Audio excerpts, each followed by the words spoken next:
Assalamualaikum warahmatullahi wabarakatuh.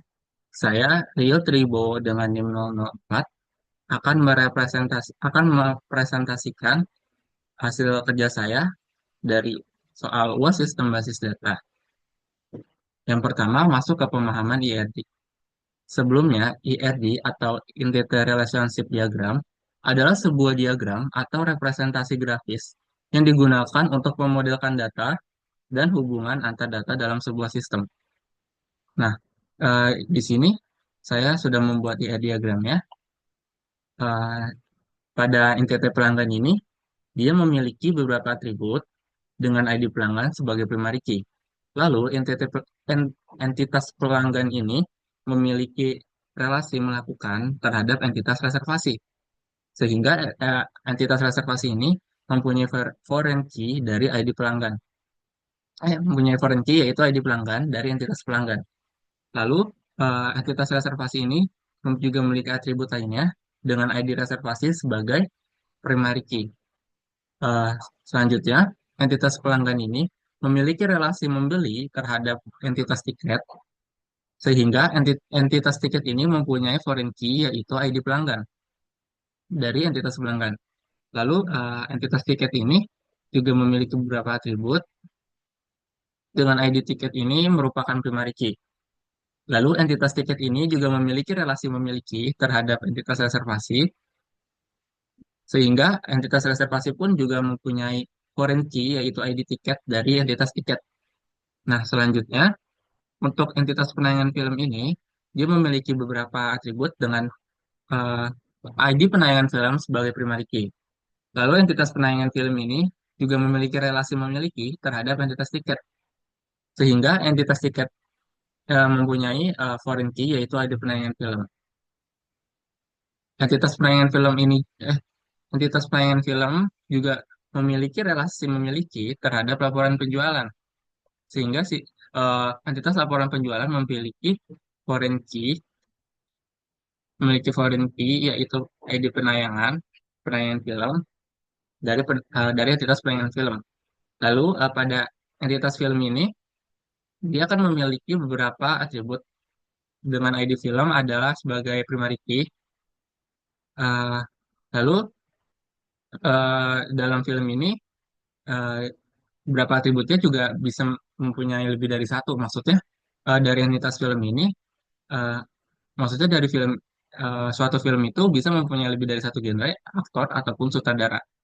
Nah, lalu entitas film ini memiliki relasi menampilkan terhadap penayangan film, sehingga entitas penayangan film ini mempunyai foreign key ID film dari entitas film.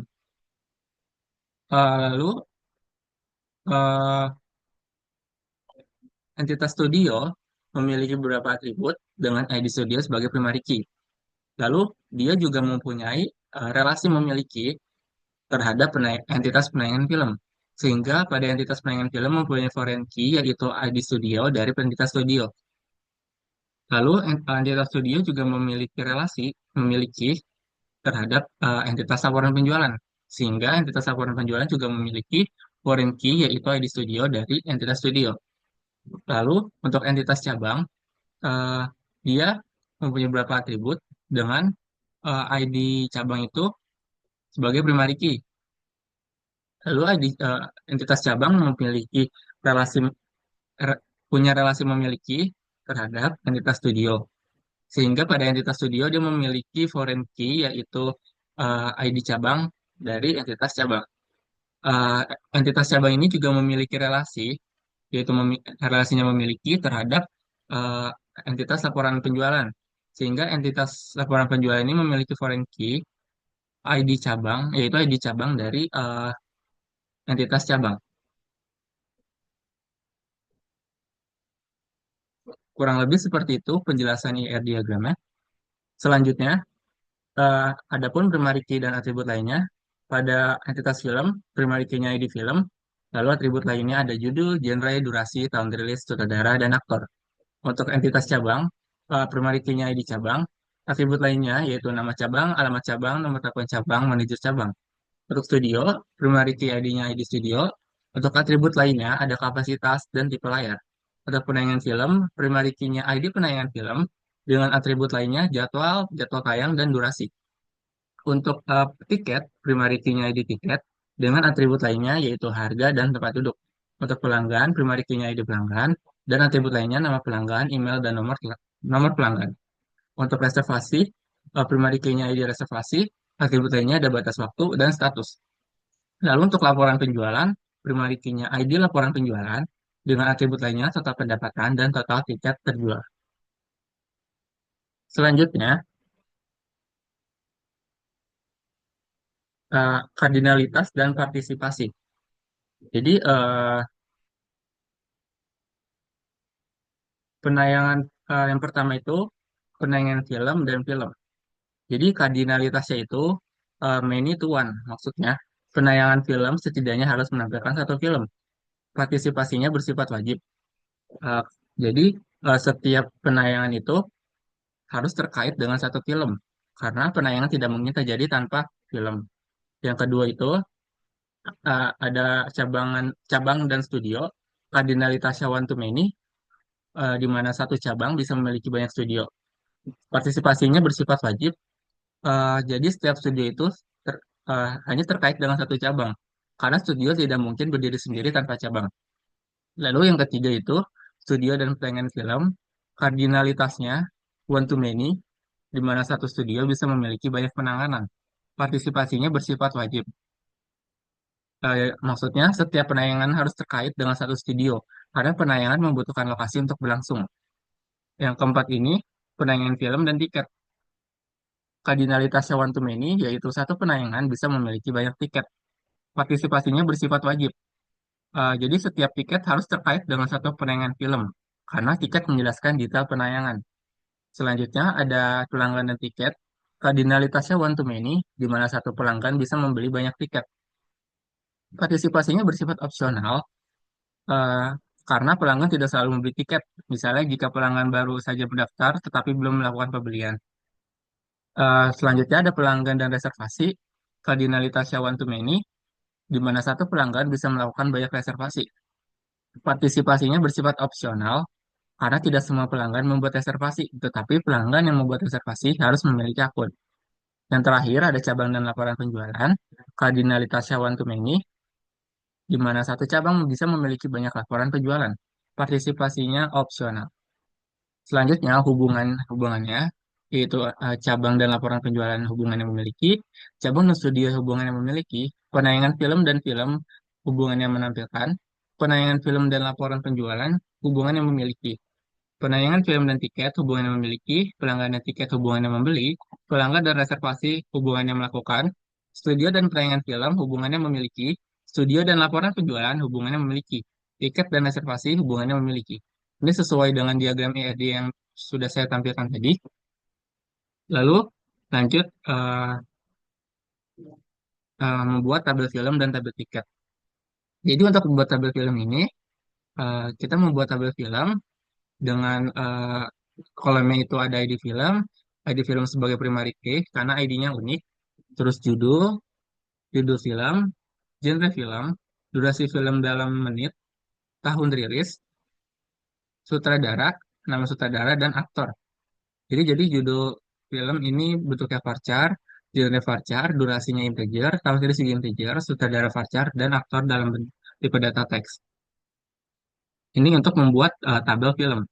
Lalu untuk membuat tabel tiket, eh, kita perlu create table tiket dengan ID tiket itu adalah primary key dengan ID unik dan ID pelanggan itu sebagai foreign key. Lalu ID penayangan juga sebagai foreign key. Untuk harga, ini harga tiket dan tempat duduk atau nomor tempat duduk. Karena di sini ada foreign key, jadi kita membutuhkan apa ya referensi atau referensi tabel dari tabel pelanggan dan tabel penayangan film. Jadi untuk membuat create tabel tiket ini, kita perlu membuat tabel pelanggan dan penayangan film dulu karena itu merupakan foreign key atau referensi. Kita butuh referensi dari kedua tabel berikut gitu. Nah, yang tadi adalah pembuatan tabel tiket. Baik, selanjutnya masuk ke pemahaman normalisasi. Berikut adalah tabel awal dari soal yang diberikan. Lalu selanjutnya kita akan melakukan normalisasi data. Yang pertama itu ada first normal form. Jadi kita itu syaratnya itu setiap kolom atau atribut hanya boleh berisi satu nilai. Lalu setiap baris harus berbeda dengan baris lainnya, baik melalui satu atau beberapa kolom. Namun pada kasus ini dari tabel awal itu sudah memenuhi kriteria 1NF. Nah, maka karena setiap atribut dari data tersebut hanya memiliki nilai tunggal dalam satu baris. Maka kita lanjut ke step selanjutnya, yaitu second normal form. Yaitu untuk melakukan ini tuh tabel harus sudah dalam bentuk 1NF dan semua kolom bukan kunci harus sepenuhnya bergantung pada kunci kandidat. Ketergantungan parsial dihapus dan ditempatkan di tabel yang terpisah. Lalu, setiap tabel harus memiliki primary key dan hubungan antar tabel harus dibentuk dengan menggunakan foreign key. Nah, pada kasus ini, tabel fakultasnya itu memiliki ketergantungan parsial, yaitu beberapa kolom non-kunci bergantung pada sebagian kunci utama, tetapi tidak pada seluruh kunci utama. Jadi perlu dilakukan proses 2NF. Nah, jadi pada kunci utama di fakultas ini, dan ada nama fakultas, itu ada satu nama fakultas, yaitu humaniora, dia bergantung pada dua kunci utama, yaitu F4 dan F6. Maka kita perlu melakukan proses 2NF, maka eh, kita kan akan melakukan pemisahan tabel. Jadi untuk yang benarnya ini, di mana humaniora itu masuk ke kunci utama yaitu ID fakultas F4. Selanjutnya, untuk tabel program studi itu ada nama program studi yaitu ekonomi dan psikologi yang bergantung pada kunci utama ID program studi lebih dari satu. Jadi untuk nama program studi ekonomi ini dia bergantung pada ID program studi PS10 dan PS17. Lalu psikologi juga bergantung pada PS11 dan PS16. Maka kita lakukan pemisahan tabel di mana jadinya program studi ekonomi bergantung pada ID program studi PS10. Untuk psikologi juga bergantung pada ID program studi PS11. Selanjutnya, untuk tabel mahasiswa, dilihat bahwa terdapat ada program studi PS16 dan PS17. Nah, dari tabel sebelumnya kan kita sudah melakukan pemisahan ya. Jadi, untuk PS16 ini, dia masuknya ke PS11 dan PS17 masuknya ke PS10. Jadi, untuk PS16 ini melakukan pemisahan tabel jadi PS11 dan PS17 jadi PS10. Seperti itu. Selanjutnya, ini kasusnya sama. Jadi yang PS16 itu diubah jadi PS11, yang PS17 diubah menjadi PS10. Ini untuk tabel jadwal. Nah, sebelumnya itu tabel mahasiswa. Selanjutnya ini untuk tabel mata kuliah ini sudah memenuhi tabel dosen dan tabel nilai juga sudah. Setelah melakukan proses 2NF, kita selanjutnya melakukan proses 3NF. Namun pada setiap tabel 2NF ini tidak memiliki ketergantungan fungsi transitif pada setiap atribut kunci utama. Jadi, em, dia sudah memenuhi kriteria 3NF. Lalu, step selanjutnya itu BCNF. Karena pada setiap tabel 2NF sudah memenuhi aturan BCNF, yaitu setiap determinan non-kunci sepenuhnya bergantung pada kunci utama. Maka sudah memenuhi kriteria BCNF. Untuk 4NF, itu juga untuk setiap tabel 2NF tidak terdapat ketergantungan multivariabel, yaitu ketergantungan fungsional yang melibatkan atribut non-kunci. Jadi sudah memenuhi kriteria 4NF. Selanjutnya eh, ini 5NF, mohon maaf saya salah nulis. Untuk 5NF ini untuk setiap tabel 2NF sudah tidak terdapat ketergantungan, jadi sudah memenuhi kriteria 5NF. Nah, jadi seperti yang kita lihat, kita telah menjalani serangkaian proses normalisasi basis data, berkembang melalui berbagai tingkat normalisasi. Jika kita melihat kembali ke tahap 2NF, basis data kita sudah memenuhi persyaratannya untuk 3NF sampai 5NF. Maka kita mencapai bentuk normalisasi pada tingkat 2NF. Berikut adalah desain relasionalnya, di mana tabel mahasiswa ini mempunyai relasi dengan menggunakan ID program studi ke eh, tabel program studi. Lalu eh, tabel nilai juga memiliki relasi ke tabel mahasiswa dengan relasinya dengan kuncinya itu ID mahasiswa foreign key-nya. Lalu eh, untuk tabel program studi juga memiliki relasi ke fakultas dengan ID fakultas. Untuk Tabel nilai ini juga memiliki relasi ke tabel jadwal dengan ID jadwal. Lalu ID jadwal ini memiliki relasi ke ID program ke tabel program studi dengan ID program studi. Terus dia juga punya relasi ke tabel mata kuliah dengan ID mata kuliah. Juga mempunyai relasi ke tabel dosen dari ID dosen. Ini yang digarisbawahi ini adalah eh, primary key. Untuk tabel nilai, primary key-nya itu ada di mahasiswa dan ada di jadwal. Jadi nilai bukan primary key, mohon maaf. Selanjutnya ini deskripsi tabel. Untuk tabel fakultas, di fakultas sebagai primary key dengan tipe data varchar dan nama fakultas juga varchar. Tabel program studi, ID program studi sebagai primary key, nama program studi, atribut lainnya dan ID fakultas sebagai foreign key dengan tipe data varchar semua. Untuk tabel mahasiswa, ID mahasiswa sebagai primary key dengan integer, nama mahasiswa varchar, ID program studi, ini foreign key dengan tipe data varchar. Lalu untuk tabel mata kuliah, eh, ID mata kuliah sebagai primary key, ada nama mata kuliah atribut lainnya. Untuk tabel dosen, ID dosen sebagai primary key, atribut lainnya nama dosen dan nama dosen. Untuk tabel nilai, ID mahasiswa sebagai primary key dan foreign key, ID jadwal juga primary key dan foreign key dan nilai atribut nilai. Lalu untuk tabel jadwal, ada ID jadwal primary key, ID mata kuliah foreign key, ID dosen foreign key, ID program studi foreign key, atribut lainnya, ruangan, semester, tahun, hari kuliah, dan jam kuliah.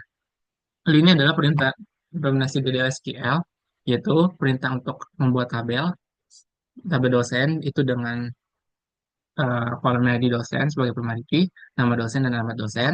Untuk tabel fakultas juga ada kolom ID fakultas sebagai primary key dan nama fakultas. Untuk tabel mata kuliah, ID mata kuliah primary key dan nama mata kuliah. Lalu untuk membuat tabel program studi, ini ada ID program studi sebagai primary key, terus kolom lainnya nama program studi dan ID fakultas. Lalu ada foreign key juga, eh, foreign key dari ID fakultas. Jadi kita harus mempunyai tabel fakultas dulu karena ini membutuhkan referensi tabel dari fakultas gitu. Terus untuk selanjutnya tabel mahasiswa ada ID mahasiswa sebagai primary key, nama mahasiswa dan ID program studi. Dan ada foreign key-nya juga yaitu ID program studi yang mereferensinya itu dari tabel program studi. Untuk jadwal, ID jadwal sebagai peneliti, ID mata kuliah, ID dosen, ID program studi, ruangan, semester, tahun, hari kuliah, jam kuliah. Lalu ada foreign key-nya, ID mata kuliah dan ID dosen. Kita harus punya tabel mata kuliah dan tabel dosen. Untuk nilai, ID mahasiswa, ID jadwal, nilai primary key, primary key-nya ada dua, terus foreign key-nya ada dua juga. Nah, jadi skemanya kita dapat bahwa tabel nilai tabel ini itu mempunyai relasi ke jadwal dan dia juga mempunyai relasi ke mahasiswa. Jadi untuk relasi ke jadwal itu dari foreign key-nya itu ada di jadwal, untuk ke tabel mahasiswa, foreign key-nya itu ada di mahasiswa. Lalu dari tabel mahasiswa ke program studi punya relasi dengan foreign key-nya itu ada di program studi. Terus dari program studi juga punya relasi ke fakultas dengan foreign key-nya ada di fakultas. Terus dari program studi juga mempunyai dari jadwal dia mempunyai relasi ke tabel dosen, mata kuliah dan program studi dengan masing-masing foreign key-nya ini ID dosen, ID mata kuliah dan ID program studi. Nah, yang dicetak tabel ini adalah primary key-nya dari setiap-tiap tabel.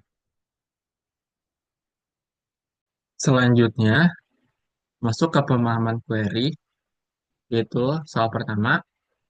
Jadi, buatlah query untuk membandingkan persentase kelulusan mahasiswa, yaitu yang lebih dari atau sama dengan 60 di masing-masing program studi.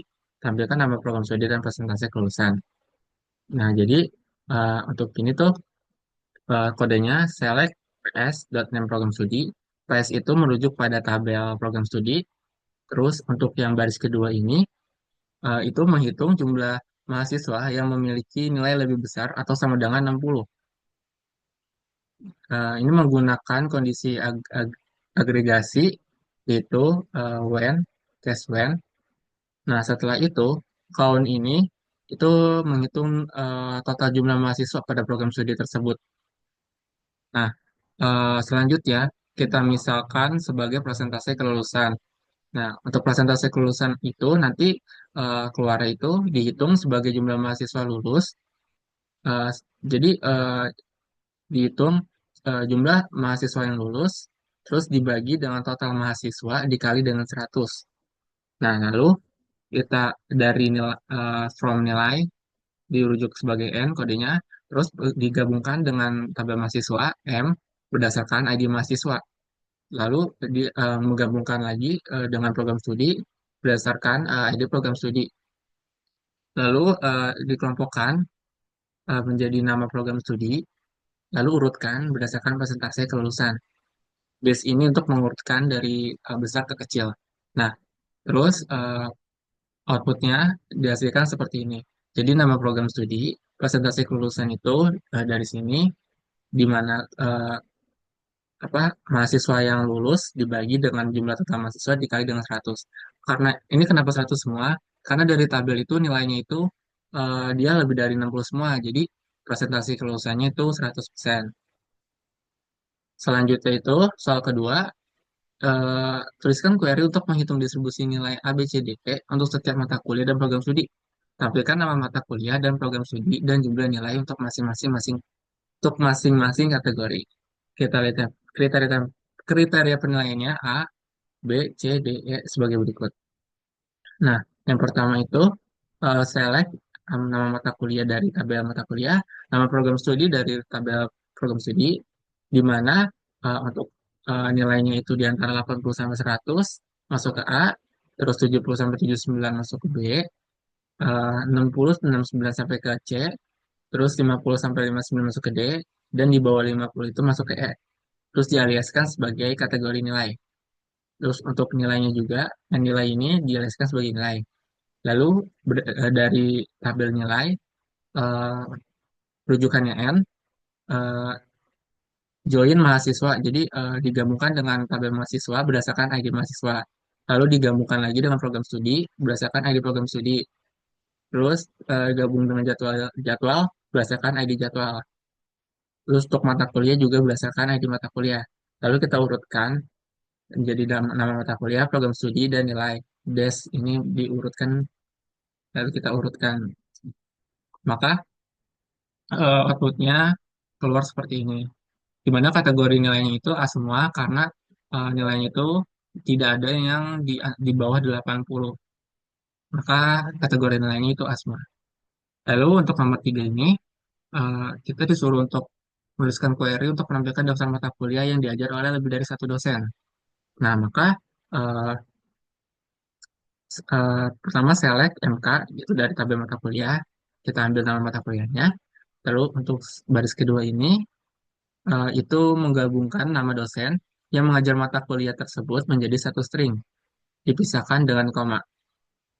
Nah, terus dialiaskan sebagai daftar nama dosen. Terus from jadwal dari tabel jadwal rujukannya J eh, digabungkan dengan mata kuliah berdasarkan ID mata kuliah. Terus gabung dengan dosen, join dosen berdasarkan ID dosen. Terus kelompokkan nama mata kuliahnya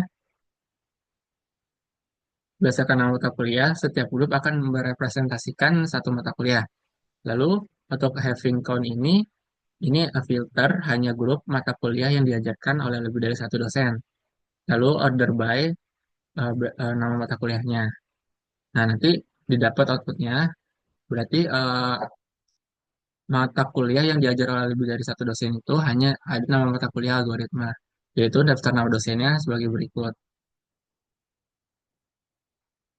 Selanjutnya, ini kita membuat query untuk memberikan rata-rata nilai mahasiswa di setiap fakultas. Jadi, select nama fakultas berdasarkan tabel F. F itu fakultas, average nilai itu rata-rata nilai, eh, di, misalkan dialiaskan rata-rata nilai. Terus dari tabel nilai rujukannya N, join mahasiswa berdasarkan ID mahasiswa, terus join program studi berdasarkan program studi, join fakultas berdasarkan ID fakultas, kelompokkan eh, nama fakultasnya, lalu diurutkan rata-rata nilainya dari des ini dari terbesar berarti ke terkecil. Nah, terus didapat nama fakultas dan nilai-nilai dan rata-rata nilai sebagai berikut, di mana rata-rata nilai diurutkan dari kecil hingga dari terbesar hingga terkecil. Baik, selanjutnya itu untuk nomor 5, kita disuruh untuk menuliskan query SQL untuk menentukan apakah ada mahasiswa yang memiliki rata-rata tertinggi secara konsisten di setiap semester dalam suatu program studi tertentu. Jika ada, tampilkan ID mahasiswa, nama program studi, dan rata-rata nilai untuk setiap semester. Jika tidak, query harus mengembalikan hasil kosong. Nah, terus harus mengikuti ini kriteria berikut. Nah, terus yang pertama itu with itu untuk untuk hasil sementara gitu. Jadi ini with rata-rata nilai namanya as select, kita memilih ID mahasiswa, nama program studi, dan semester. Terus average nilai ini menghitung nilai rata-rata setiap mahasiswa untuk setiap semester dalam suatu program studi tertentu. Nah, jadi ini ambil eh, mahasiswa, terus join, menggabungkan program studi berdasarkan ini, terus join nilai berdasarkan ini, join jadwal juga.